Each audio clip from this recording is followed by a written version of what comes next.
اعوذ باللہ من الشیطان الرجیم، بسم اللہ الرحمن الرحیم۔ سامعین محترم، قرآن مجید کی آخری سورہ مبارکہ اور اس کی پہلی تین آیات کی جو ہے تشریح کرنے کی کوشش کی گئی بندہ ناچیز کی جانب سے۔ ایسے ہی جو ہے اس سورہ مبارکہ کی باقی تین آیات ہیں اور ان کی تشریح ایک وہ مترشح جو صوفیانہ فکر رکھتا ہے وہ اس کو کیسے ایکسپلین کرتا ہے، اس کو کیسے بیان کرتا ہے کہ پچھلی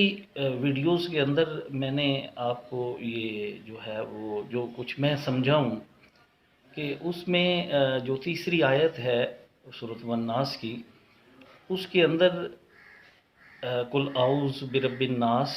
مالک الناس اور الہ الناس، جب یہاں پہ جو ہے پناہ میں جانا ہے اور وہ جو ہے جو لوگوں کا الہ ہے، جب لفظ عربک لفظ الہ آئے گا تو یہ جو الہ ہے یہ ہے وہ سپریم اتھارٹی،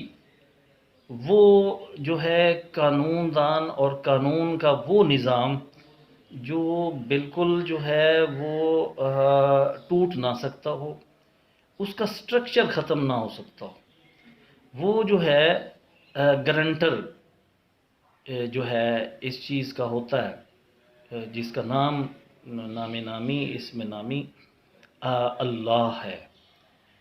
پھر جب یہ باتیں کرنے کے بعد، تین اوتھ یا حلف لینے کے بعد جب صوفی آگے بڑھتا ہے تو پھر وہاں پہ تین اور آیات جو ہیں وہ کلمے آپ کہہ لیں، جملے کہہ لیں، سنٹنس کہہ لیں۔ الذی یوسوس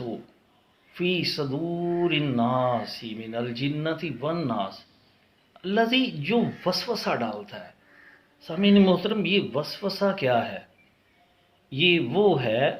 کہ ایسی غیر یقینی صورتحال پیدا کر دے، وہ یقین نہ آنے دے،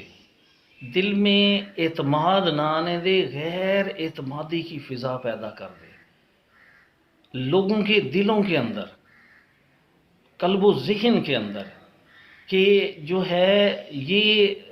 ستاروں اور سیاروں کا نظام یا جو کچھ بنا ہوا ہے حتیٰ کہ اس کی نیکی تک وسوسے کا شکار کر دے،